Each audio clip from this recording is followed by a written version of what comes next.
Happy birthday मामा मेरी। प्रभु क्रिस्त में प्यारे बहनों, भाइयों और बच्चों,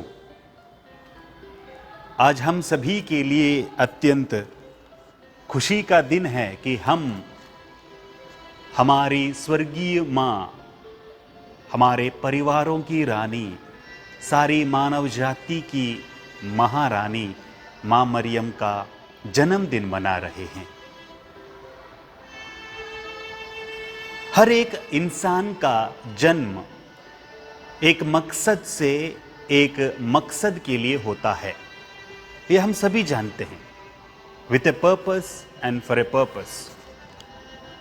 लेकिन यदि हम में से हर कोई ये जानने की कोशिश करें कि हमारा जन्म क्यों हुआ या हमारे जन्म का मकसद क्या है, यदि वो हम जान जाएंगे तो प्यारे भाई और बहनों, हमारा जीवन सफल होगा, सार्थक होगा और दूसरों के लिए एक आशीष का कारण बन जाएगा।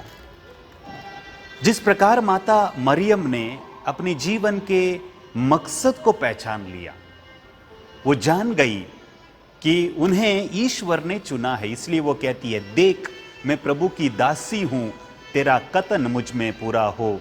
और वो सारी मानव जाति की मुक्तिदाता प्रभु यीशु मसीह की मां बन गई है। प्यारे भाई और बहनों, निर्गमन ग्रंथ में हम पढ़ते हैं कि ईश्वर ने मूसा को एक मंजूषा बनाने के लिए कहा और उस मंजूषा में ईश्वर ने मूसा को दी हुई उस 10 आज्ञाओं को रखने के लिए और हारून जो पुरोहित था उसका जो डंडा था उसको रखने के लिए और जो मानना उन्हें प्रदान हुआ था, ये 3 चीजें उस मंजूषा में रखने की आज्ञा दी। और ये मंजूषा मूसा ने सोने के जेवरात से उनको पिघला कर एक अच्छी तरह बहुत सुंदर मंजूषा बनाई थी। लेकिन जैसे जैसे आगे बढ़ते गए हम बाइबल के इतिहास, दूसरे इतिहास ग्रंथ में पढ़ते हैं कि अचानक ये मंजूषा गायब हो जाती है, ये गायब हो जाती है, उसके बाद दिखाई नहीं पड़ती है। लेकिन प्रकाशना ग्रंथ अध्याय 11 और 12 में ये मंजूषा दिखाई पड़ती है। प्रकाशना ग्रंथ में हम पढ़ते हैं कि स्वर्ग के द्वार खुल जाते हैं और कार्यवाही शुरू होती है और वहां पर मंजूषा प्रकट होती है। और अध्याय 12 पद संख्या 1 में एक महिला के बारे में जिक्र किया गया है कि जो चांद पे है और सर पर 12 नक्षत्रों का मुकुट है। और हम जानते हैं कि ये प्रकाशना ग्रंथ माता मरियम के बारे में ही इसका उल्लेख करता है। प्रकाशना ग्रंथ जो मंजूषा वहां पर प्रकट होती है उसके और माता मरियम के बीच में बहुत सुंदर रूप से एक तुलना को प्रकट करता है। एक प्रकार से माता मरियम को उस मंजूषी से मेल कराता है। जैसे मैंने पहले कहा, उस मंजूषा में 3 चीजें रखी गई थी जो मूसा को मिली, जो आज्ञाएं, 10 आज्ञाएं, हारून का डंडा और मान्ना जो ईश्वर ने इजरायलियों को मरुभूमि में खिलाया था। शुरुआती कलीसिया के लोग, अर्ली क्रिश्चियंस, माता मरियम को एक नई मंजूषा, ए न्यू आर्क के रूप में देख रही थी, क्योंकि पुराने मंजूषा में जो 3 चीजें रखी गई थी, माता मरियम ने उन तीनों चीजों का पूरक यानी कि स्वयं प्रभु यीशु मसीह को अपने गर्भ में धारण किया। और प्रभु यीशु मसीह जो अपने आप में एक नया नियम में एक नई आज्ञा देता हूं, प्रभु ने कहा वो नई आज्ञा को लेकर आए। और प्रभु यीशु वो महापुरोहित है, ना कोई बलि पशु को लेकर जाते हैं, बल्कि अपने आप को ईश्वर को चढ़ाते हैं, महापुरोहित हैं वो।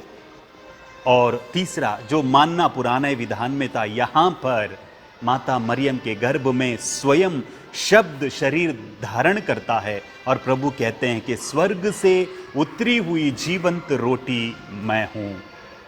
जी हाँ मेरे प्यारे भाई और बहनों, जिस प्रकार इजरायलियों को वो मंजूषा ईश्वर की उपस्थिति का प्रतीक था, हम सभी के लिए माता मरियम भी ईश्वर का या ईश्वर की उपस्थिति का प्रतीक है। एक प्रकार से कहे जाए तो माता मरियम ईश्वर का निवास स्थान है। She contained Christ in herself. जिस प्रकार उस मंजूषा में 3 चीजें थी, उन तीनों चीजों का पूरक प्रभु यीशु मसीह को उन्होंने अपने गर्भ में धारण किया। आज हम सभी अत्यंत हर्षोल्लास के साथ माता मरियम का जन्मदिन मनाते हैं। जब परमेश्वर ने सृष्टि के प्रारंभ से ही माता मरियम को चुन लिया था इस विशेष कार्य के लिए, और उन्हें वो स्थान दिया, ऊंचा स्थान दिया जो किसी मानव जाति को नहीं मिला। स्वर्ग और पृथ्वी की रानी, सारी मानव जाति की रानी और ईश्वर की माँ मरियम। प्रभु क्रिस्त में प्यारे बहनों और भाइयों, माता मरियम चाहती है कि हम उनको प्यार करें। हम में से हर कोई माता मरियम को प्यार करता है, लेकिन सवाल यह है कि कितनी गहराई से हम माता मरियम को प्यार करते हैं। माता मरियम हमसे कुछ नहीं चाहती है, वो सब कुछ अपने बेटे के लिए, प्रभु यीशु के लिए चाहती है। जबकि जैसे कि हर संसार की माँ भी अपने लिए वो कुछ नहीं चाहती। जब उसके बेटे को, उसके बच्चों को कुछ दिया जाता है तो माँ खुश होती है।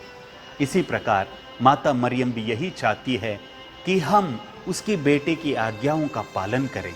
जिस प्रकार प्रभु यीशु ने हमें नई आज्ञा दी है प्रेम करने का, हम एक दूसरे को प्यार करें। जब आप ये जो इंटरनेट का ज़माना है, जब आप गूगल पर या वेबसाइट क्लिक करते हैं या कोई भी www.com जो भी होगा, मान लीजिए incredibleindia.com, और उस लिंक पर यदि आप क्लिक करेंगे तो अनेक सारी बातों को आप जान जाएंगे, अनेक सारे फोल्डर्स मिलेंगे, अनेक सारे इंफॉर्मेशंस मिलेंगे। उसी प्रकार हम क्रिस्तियों को विशेष रूप से हमारे दिल में mothermaryddevotion.com को धारण करना, यानी कि माता मरियम की भक्ति.com को हमारे दिल में उतारना है। और वहाँ पर कोई क्लिक करेगा, वहाँ पर उसका बटन दबाएगा तो हमारे अंदर माता मरियम के प्रति प्रेम झलकना है, माता मरियम के प्रति भक्ति झलकनी है, माता मरियम के प्रति उनका आदर सम्मान झलकना है। कुछ लोग कहते हैं कि हम माता मरियम की आराधना करते, पूजा करते। नहीं, हम उनकी आराधना पूजा नहीं करते, उनका सम्मान देते हैं, क्योंकि परमेश्वर ने उन्हें वो सम्मान दिया।